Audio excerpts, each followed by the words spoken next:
I'm very excited to be here. Thank you so much for having me. I am it's quite a big thing to follow the two ladies before me. So to Catherine and Jill, thank you for starting on such a high note. It's a hard act to follow, but I'll do my best. So as Kat said, I had some difficulties in my life, and I really felt very strongly that I needed to move away from working in a privileged environment into a more underprivileged environment. And so Singakwenza is actually 10 years this year, and we are celebrating a great opportunity to reach people that possibly don't always get offered the kind of resources that many of our formal schools do. So I'm just going to tell you a little bit about what we do and why we do it, and then I'm going to share some of the resources that we use, and I'll teach you how to make one or two things. I hope you just have fun with me today. So our program is, which I'm hoping is going to actually work. Here we go. All right, so Singakwenza is a program that's based on relationship. We believe strongly that if we can build positive relationships between adults and children, that learning happens, especially in those early years. A child, and again what Catherine was saying earlier about having that person who cares about a child, we really are we promote that strongly in our ECD centres that we work in. Because many children don't have that champion, and so the ECD person can definitely be that champion. And those of you who are parents that are listening today as well, remember that you are that champion for your child too. And I know that sometimes we get quite torn, particularly as educators. There's such a lot of demand, so many demands on us. There's so many directions that we get torn in, and sometimes our own children get a little bit neglected. So it's a really important reminder for you to know that you are a hero to your children at school, but you're also a hero to your children at home, and just remember how important you are. So we believe strongly that the caregivers or the practitioners in an ECD centre, or the teacher, is the success of the program depends on her or him, depending on who's the adult in that environment. If we can invest in educating those adults, then the resources are not as important as the cost of investing in the education of the adult. So if you have a look at the ECD centres that we work in, we send in our trainers. So we've got 5 of these trainers, and they go in and they work in the ECD centres in mainly impoverished areas, and they work with that practitioner and teach her how to stimulate her children. So for us, most of the funding, we are an NPO, so we run completely on funding, and all our funding is used in terms of investing in the educators. Because if they know what they are doing, then they are able to provide a really solid foundation for those children. And again, building on what Catherine and Jill were saying, we want hands-on activities. We don't want to spend huge amounts of money on photostating worksheets. That's not how young children learn. So what Singakwenza does is we actually looked at possibly getting donations of toys and getting them put into the ECD centres from perhaps affluent schools, and then what we found was that when one of the 2-year-olds got hold of one of these pieces of the puzzle and they started chewing on it, and there was now only 3 pieces left to the puzzle is actually valueless to the practitioner, because a child who can't see the whole is going to find it very hard to do that part-whole concept. So if we do that, and then the puzzle is now of no use to that practitioner, then how is she going to get another puzzle to replace it? If she has got enough funding, most of that funding goes into feeding the children, paying her caregivers, running her school, there's no money left over to buy a replacement puzzle. So what we decided to do was rerun our entire program on everything that is made from waste. So these are our sequencer puzzles. They are magazine pictures stuck onto the back of a cereal box, and then we cut them very carefully to make sure that when the child is putting the pieces together, there is, for example, you can see on our bird here, that part of the bird's eye is on the one piece and part is on the other piece. So that when they are putting them together, the child is looking to build for meaning. They're not looking at the shape or the edges, because if you put that edge on this in here, it is going to fit, but we want them to build for meaning. So you can see that I've cut it so that there is half of the beak on one side, half of the beak on the other. So by doing this, if one of the 2-year-olds gets hold of one of these the parts of the bird puzzle, it's very easy for the practitioner to supply her own puzzle. So she can have an endless supply. She can have 2-piece puzzles for her littlies, going up to even 20-piece puzzles for her older children, and even bigger if she wanted to. But the bottom line is that she can make her own puzzles and keep her own centre stocked with equipment. I believe strongly that a cost of a toy does not make it more educational. It is a very hard thing to do, because so often commercially produced toys look really nice, and if a parent walks into our classroom and they see a lot of purchased toys, they feel like we're a really successful school. But that skipping rope teaches exactly the same skills as the skipping rope we use in our creches. This is one of our creches that we work in, and they are busy skipping with a rope made out of bread bags. Now, the skills that their child is developing is exactly the same. The fun that they are having is exactly the same, and the cost is nothing. So there's no more value to the one that's been purchased. Shape sorters. So often we buy these shape sorters. The children who are at the stage where they want to post, these shape sorters are often too difficult for them to do because there's too many options and they get very frustrated. So our shape sorters are made out of chocolate containers or a yogurt container, and we cut slits in the side at different angles, and then the children have to post. Now the skills again that they're developing is exactly the same. It's not doing shape, but it is doing the manipulation of the hand and strengthening those finger muscles and learning how to control those hand muscles. So what we do at Sequencer is we've got the mentorship side, the training and mentorship side, and we work in 18 creches at the moment. We've got just over 800 children in our program this year. And then we also travel around the country teaching parents, practitioners, anyone who's involved with young children about the importance of learning through play and how they can use things in their own environments to make resources for home. So that children are not just getting that stimulation at home, at school, but they are getting it at home as well. And we've been throughout South Africa and actually into Zambia, Zimbabwe, Malawi, Botswana, Swaziland as well. So our message is wherever we go is you as the educator are the key to a child's successful education. Don't feel intimidated if you don't have the resources that many of the other schools do have.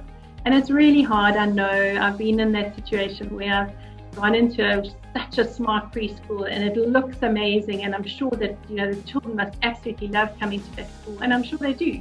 But I think they love coming to that school because of the teachers. They don't come to the school because it's got the prettiest walls or the most equipment.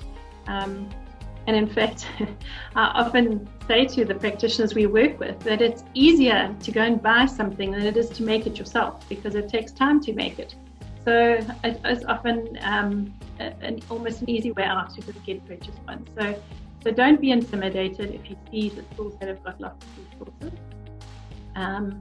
Some of our practitioners are preparing our children so well for school with exactly what you see on this table here. So just to give you an idea of what we did during lockdown, we were obviously with the creches closing, and in fact only 2 of our creches out of 18 have opened so far. The rest are all closed, and no such luck with online education. with most of our kids. So we wanted to see how we could reach the kids in their homes. So we started with a WhatsApp campaign where we made a series of these activities that we sent to the practitioners, and the practitioners then sent out to their parents. So it was essentially we did them in English and in isiZulu. It was a picture of what you needed, and then how to make the activity, then how to play with the activity, and then what skills that activity was developing. So when the child was playing with their catch the spider, how important it was that they were developing this one-to-one correspondence, because for us it's really, really important that we focus on that skill development. So we started with this. We had a whole series of these that we would send out every day, and we had some lovely feedback from lots of the parents that really enjoyed making some of these things. And again, to go back to what Jill and Catherine were saying, many of our parents at our home don't have access to the resources you've got at school. So have a look at what they have got access to, and if you want to send home stuff for the children to do, make it really hands-on and use things that potentially they've got in that they perhaps are throwing away. Then we found that quite a lot of our practitioners didn't have enough data, and the parents didn't have data. So we printed this little booklet, and we also had that available in English and isiZulu. And it's a little 8-page booklet with a whole lot of different activities. And we sent those out through various media, through in other NGOs, through food parcel distribution. We reached about 5,000 families with these, and also had some really lovely feedback from parents about that. Then when lockdown extended, we thought we need to make sure that our kiddies are doing something at home, even if they haven't got an engaged parent who's prepared to make the stuff. So we put together 720 of these learn at home activity boxes, and we distributed them through the creches to the home, to the kids at home. And if a parent gets involved with all of the activities, then there's more than 60 different activities involved with this little box. So inside the box we've got, as you can see, we're doing colour. So we've got a colour flower. So these are little just blobs of colour that we've cut out of magazines on a cereal box. And then these are the cold drink lids that the children match them to. Our shapes are cut out of yogurt container lids, and again your cereal box. Counting fish, we use beans just because often there's beans in the home, but you can use stones, you can use seeds, you can use whatever you want, where the child has got to match the number of seeds to and feed their fish. So if the fish is hungry, how many seeds to eat. And if the child is just doing it on their own, then they are able to do most of those things by themselves. But in the actual booklet, there was a lot of instructions for the parents that helped them to set up the play for their child, to provide them with encouragement to extend the learning opportunities. So not just to do exactly what was there, but to take it further, to help the parent understand the reason for each activity, and most importantly, to understand the importance of their role. A child who has got an actively involved parent learns much better. Research has shown that parts of the brain light up when there's an interested parent connected or adult connected with the child when they're learning. So just to give you some examples, on one of the pages was our dice, which are made out of cereal boxes, and again blobs of colour cut out of magazines. So the first instruction would be to put out a whole lot of different coloured lids. Get your child to roll the dice and find the lid that matches that colour. Ask the child if they know what the name of that colour is. If they give you the correct name, then praise them. If they don't know, then you can say it and then they can repeat it to you. So that's looking at it directly. Then to take it a bit further, get your child to roll the dice and then find something in your home that is that colour. Ask them to name what they found. This is a way of developing that vocabulary as they can. And again, every single thing that we did focused on the skills that we were looking at. So trying to help the children to understand, the parents to understand that there's purpose behind all the play. So when a child is playing, they're not just wasting time.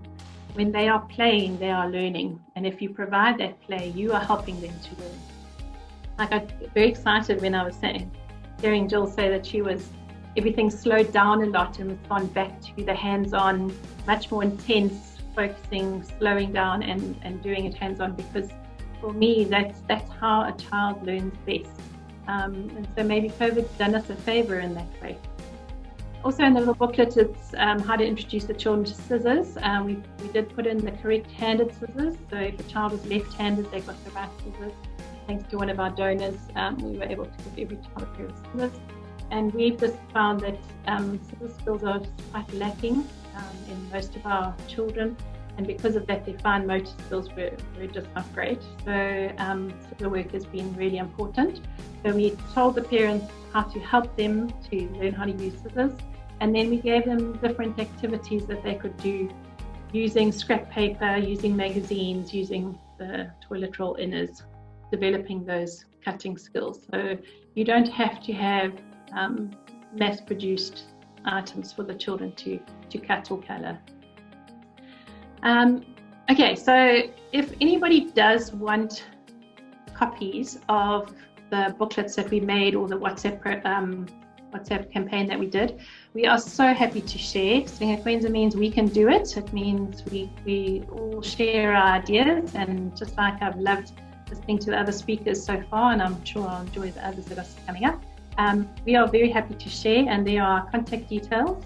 I know that the school is going to share this presentation with you, so you are very welcome to get our details and send us an email. All right, so now back to here. Now I wanted to show you some of the things that we use. Now, what we wanted was it to be cheap. It's got to be cheap and free. So essentially what you have to buy is a pair of sharp scissors and a marker pen. And if you've got those, then you'll be able to make just about every single other thing that we use in our program. So if you are looking at I showed you the dice. So it's just a pattern. So that pattern is actually on our website on the Resource Center. It's 4 blocks down and 3 blocks across, and then you fold it up and make your dice. We have found that a lot of our kids are able to sing the number song beautifully, 1, 2, 3, 4, 5, 6, 7, 8, 9, 10, but they aren't able to do that one-to-one correspondence. So we do a lot of counting activities and different things. One of the things we do is we set up the toilet rolls. The children have got to roll the ball. Our balls are made out of plastic bread bags, and we cover it with a Metlon bag just to make it a little bit stronger. They'll roll the ball, knock over their skittles. How many skittles have been knocked over? How many are still standing? Which number skittle has been knocked over?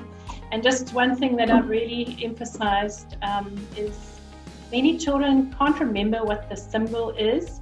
So if you tell them, you say to them, what is that number symbol? And they say 4, and you say, no, it's 2, then they can't remember that. Whereas if you say, what is that number symbol? And they say 4, then you say, actually, let's just count the dots, and then they can count 1, 2, then say, okay, so what's that symbol? It helps them remember easier. So whenever I've got anything that's got a symbol on it, we always put the dots on the back to help the children to remember. So yeah, that's just some toilet rolls with numbers written on them. They're going to roll the dice, knock them over. Another nice thing to do is to use this, and you can use just a piece of cardboard where you put it on top, and they've got to build their towers with their numbers in the right order, going taller and taller. Fun ways, but reinforcing those readiness skills again. This is our number flower. So what we've done is just, sorry, I haven't reversed the numbers on this one. So I rewrote my skittles so that you could get the numbers the right way around, but sorry, I haven't done this one. But you can see that what I'm going to do is the child is going to take their drink lid with the dots on, and they've got to match the right number of dots to the new roll. It's just for cereal boxes. With this one, it's using matchsticks. So we were talking earlier about developing fine motor skills. So we use headless matchsticks. Instead of pegboards, because pegboards are really expensive, and if a child stands on it, then you've got to buy another pegboard. So, and unfortunately, when they're working on the floor, it often happens. So our pegboards are matchsticks with polystyrene trays, and you just poked holes into them in rows. If you want to, you can color these with food coloring. It's not necessary. And then you can do different things with them. So this one, they've got to put one matchstick under number 1 and 2 under number 2 and 3 under number 3. In terms of writing skills, they have to poke holes in all the way around and then fill those holes with their matchsticks so that they're learning the first letter of their names, whatever it is, that sound that you're doing for the week, or the letter of the alphabet. Of threading activities, we do quite a lot of threading. Threading is developing that bilateral coordination. So I've cut a square, because we were doing squares that week, out of the cereal box. This thread that we are using is pulled from the netlon of a vegetable sack. This is our soccer ball. So you just pull the thread out of that, and then you tie a piece of drinking straw onto the end, and then you can thread, the children can thread. So we've got a set of threading cards almost for each theme that we do. So if we're doing the transport, then we've got some cars and taxis and boats and things cut out of cereal boxes, and then the children thread around them. So they're learning those skills at the same time as focusing on the theme. We saw this earlier. I just wanted to tell you this. You often underestimate how clever little ones are. So if you have a look at this, you can see that on this side I've got a vertical slit, and on this side I've got a horizontal slit. So I was running this training in Malawi, and there was this little boy who had come with his mum to learn how to make some of these toys. And he was obviously fascinated with what she was doing. So he wanted to be involved with everything she was doing. So I was playing with him while she was busy learning.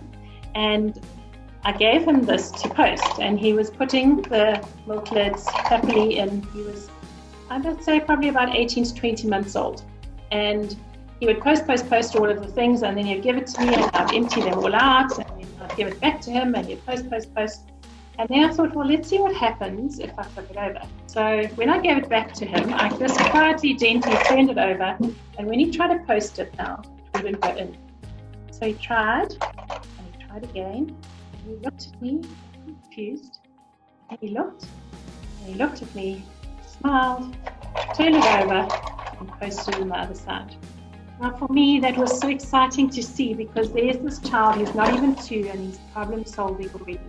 And that is what maths is. Maths is not about repeating numbers. Maths is about understanding and thinking and calculating. And as Jill and Catherine were saying earlier, we want children who are critical thinkers. We want them to think for themselves. It's not just a case of randomly calling out letters or names of the months, whatever it is. So yeah, simple activities. There's my egg cups. So when I'm teaching numbers with our kids, then I will give them the egg cups. You can see there, I've got the number on the front and the number of dots on the back. So they're going to thread their numbers in the right order. Again, your drinking straw with your netlon from your butternut bag tied on.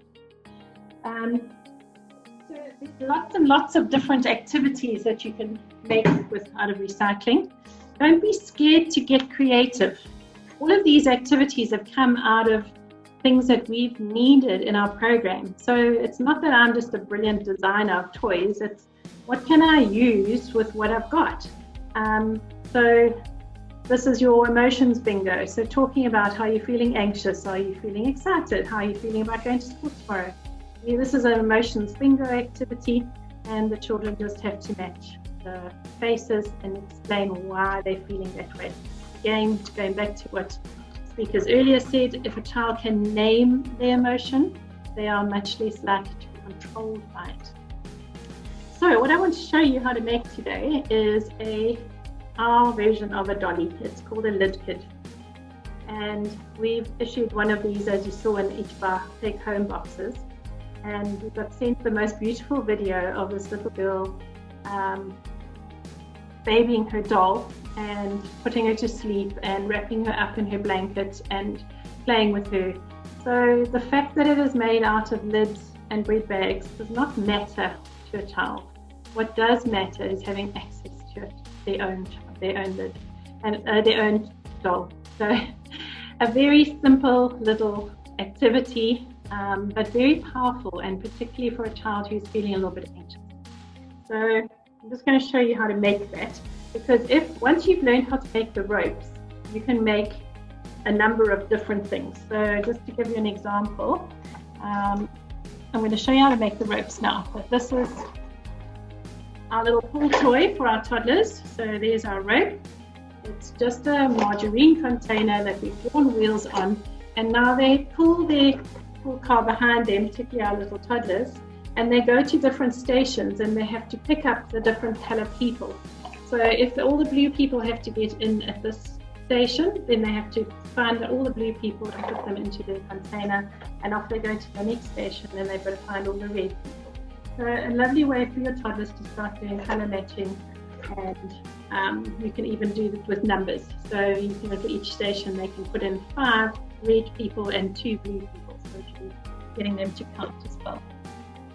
We use our rope to make the skipping ropes. So this one, it just depends on how thick you want it. You make the number of strands that you need.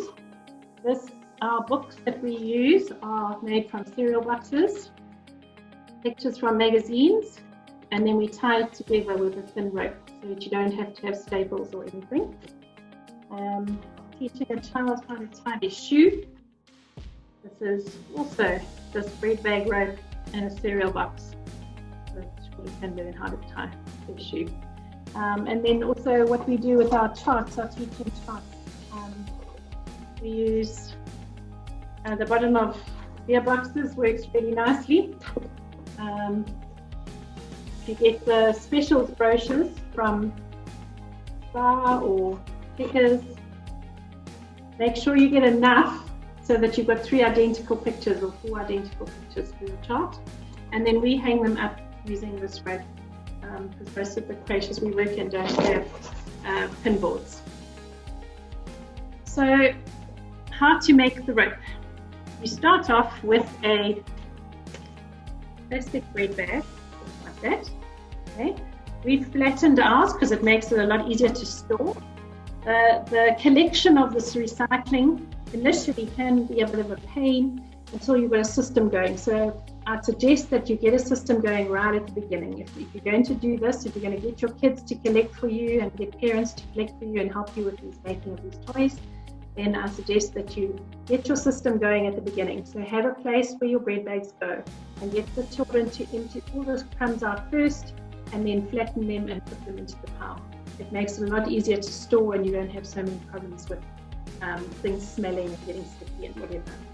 So you start off by cutting the edge of the bag so that the 2 ends are equal, and you cut this piece off, and you cut the bottom off next to the fold. So you can see the fold at the bottom there, and we're just going to cut that off. Okay, now we don't waste anything that's in your freezer. These 2 pieces that we cut off, we put them inside another bread bag, and then we use those to make our small balls. So all the offcuts from the skipping ropes we use to make this with. Then what you do is you cut your bag into strips. We go from along the short side. You can see how, here's my length of my bag. I'm going from this side to that side, and I cut it about 4 to 5 centimeters wide. As you can see, I'm hacking. I'm not doing it exactly neatly or straight, it doesn't matter. But you're going to cut up a whole lot of bread bags like that to make a whole series of rings. Okay, so I've done these already beforehand, and each of these makes a ring. Then what you do is you take 2 of the rings, you put one inside the other, make a capital T,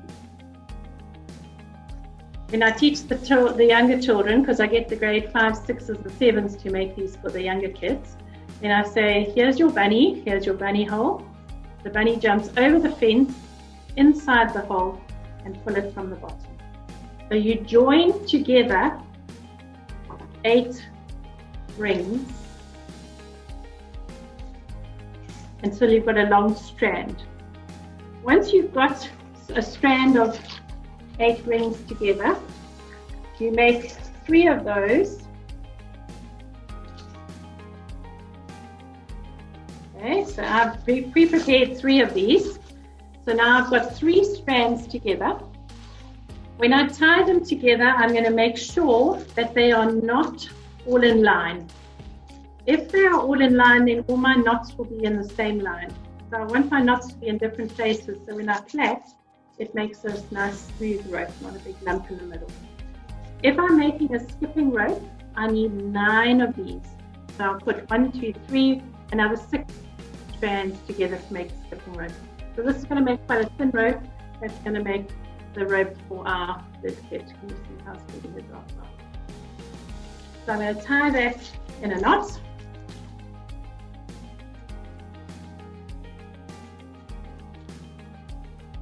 Okay, nice and tight. And then I'm going to plait that. So nice and simple, but when I plait, I need to make sure I plait it nice and tight. Okay, so I've plaited a whole lot and made a whole ball of rope here. So this whole ball of rope is made out of 3 lengths. Okay, so you don't need to make this much at one time, obviously. But if you want to make your lid kit, you need 1 meter of that rope. When you cut that 1 meter into 3 equal parts. So now I have got 3 pieces that are going to be just over 30 centimeters each. Okay. Then when I want to make each leg, I'm going to tie a knot. Okay, just a nice fat knot on the end. And I want to make holes in my milk lids so that I can thread them on. Now to do that, again, we're going to just use our scissors. So you just put your scissors into the top of the lid, and then you go backwards, forwards, going further and further into your lid, and you'll make a nice round hole in your lid, and then you're going to thread those onto the rope. So are you going to thread on 6 onto this one leg, 6 onto the other. Then you're going to thread both of those 2 strands. So there's my 1 strand for my one leg. There's the other strand for the other leg. I go through 6 more for the body. Then I'm going to put on my head. My head is a normal peanut butter lid, or this is a mayonnaise lid, I think. So with this, you're going to make the hole at the top and the bottom. So with this one, you can see I've already made the holes. And again, you're just going to do that with your scissors. Then you're going to thread the 2 strands through the head. Put 1 more on the top for his hat, because that holds his head on nicely. Okay, and then you tie a nice tight knot at the top. So now you will have your 2 legs through your body, through the head, through the hat. And then you take the other individual piece, so you had 3 of these, and you just tie it around the body. You can see when I lift it up there, I've just tied it in a knot underneath the first lid to make his arm. And now you've got a lid kit. So you can give them different personalities, they can give them different faces. Some of our girls like the ones with the little heart lips, but you can get creative. And one thing that's really nice about these dollies is that with COVID, they're very easy to wash and easy to sterilize if you haven't got enough or you need your children to share. Right, I think that's time for questions if I am correct. So you've done lots of talking. I hope that I've shared enough to whet your appetite. We are very happy to share ideas. We've got lots of ideas on our website. We've got a Facebook page, an Instagram page, and we share lots of things on there as well. So you're very welcome to follow us there. And then, as I said on that presentation, it has got our email address as well. So please feel free to contact us that way. Oh my gosh, Julie, I knew you were doing an amazing job out there, but I wasn't as aware as I should have been. And I just feel that there should be hundreds and hundreds of people like you out in every single corner of our country helping these under-resourced schools. Part of my job is to travel the country to go and visit schools, and I often walk into classrooms where they have absolutely nothing. And the attitude of the teacher is, we've got nothing, so we do nothing.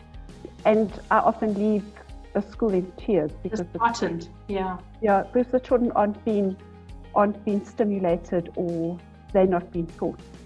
So well done to you and your team. 5, Julie, is definitely not enough. Time to multiply and put teams into every province in this country. Do you have plans to do that? Before COVID, we were actually planning to expand into Joburg. So you never know, we might be coming up your end of the world at some stage.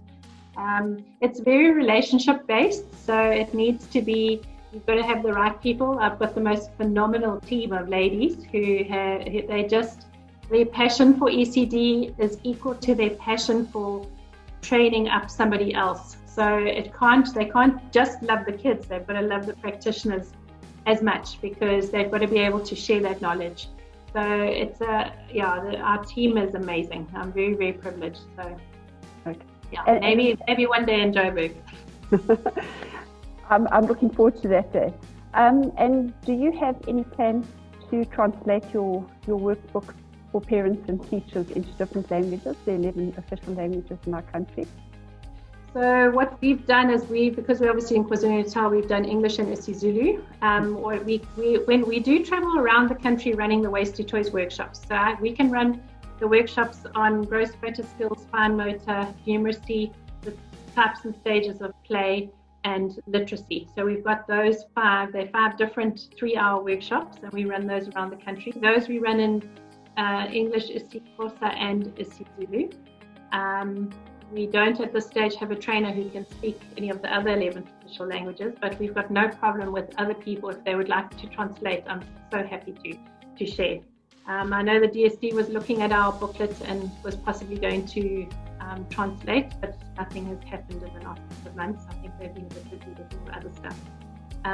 So yeah, if anybody else does want to get involved with it, I'd be so happy to share. Absolutely. And how do our teachers get hold of you to organize workshops?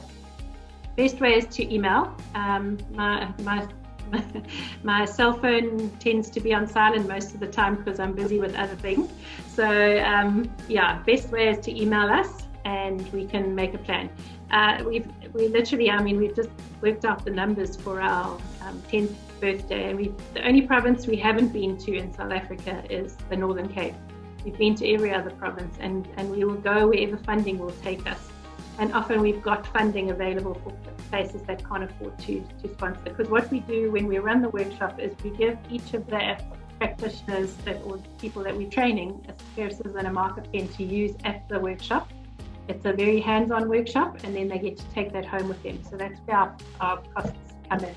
And then obviously we have to drive, then we'll need that. But yeah, we want to try and make this as accessible to as many people as possible.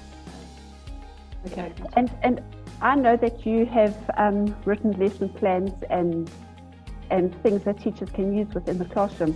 Have you published those lesson plans, or are they available as well? No, not yet. No. So what we've done is it all runs around our program. So every single week, each of our children has to do every day a gross motor activity, a fine motor activity, a concept, some kind of building activity, construction. So we use all recycling for construction. So there's no Lego or building blocks, whatever. We use bottle tops, we use egg boxes, we use toilet rolls, whatever. But every day there's got to be some kind of different building activity. And then we do a patterning or a song or some sort of thing. So we've built it in a very grassroots easy to understand, easy to implement, and we start with that. So that's where our lesson plans are designed around. So they are very practical, very hands-on, but simple to follow. And we go into those, particularly into those creches where the ladies are trying really hard to do something with their children, but don't really know where to start. And it's been amazing to see.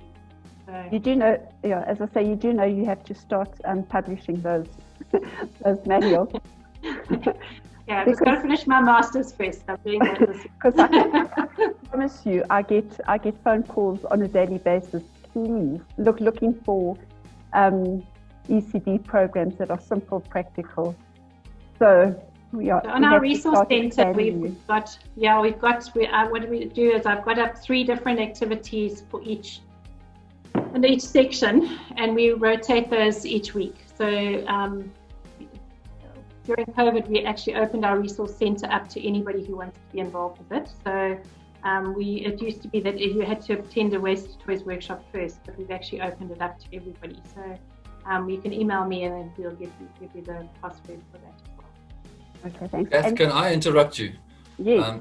And I'm sorry to do that, but you know what, Julie, I was just thinking, can you imagine if every single one of our schools across the country partnered with you, sponsored one practitioner that you train up and send them into their communities around wherever they are. I mean, that's just the potential for what you've shared today. This just gives me goosebumps that, we could make such a difference, and that the implication cost wouldn't be that huge. How would that resonate with you? So your big thing with your person that you send out into the schools is they've got to be mentored. So you need to link that person with someone who's going to mentor them each week. So my trainers come back every single Monday, and they work with me, and then they work on a Tuesday and one creche, a Wednesday, one creche, Thursday. So they have each got 4 creches that they work with, and they work 1 day a week, every week for 2 years. Okay. And they just slowly change the mindset and get a routine going and split the habit. Then we withdraw and we go into the next one. So my trainers come to me and I mentor them. So yes, it's very possible. It can definitely be done, but we would need someone within the school to then mentor that person that's going out. It's not an easy job. No, I can imagine, but gosh, you know what? We've got to start somewhere where you've started already. And we've got the most amazing schools around the country who are doing the most amazing things in the communities.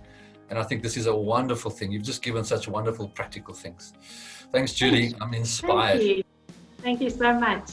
I don't know why I'm feeling so emotional, but the potential of what you're doing is huge because it's a mess out there. And we need more people like you. We've got phenomenal people in our country. We really do, and that's what I get so excited about. It looks hopeless in so many ways, but it's not. We've just got to harness that potential. And Sean, whatever we can do, I'm keen. We're keen for this partnership, Judy. Yay! We really are. But thank you, Judy. As I say, you've really, really inspired me.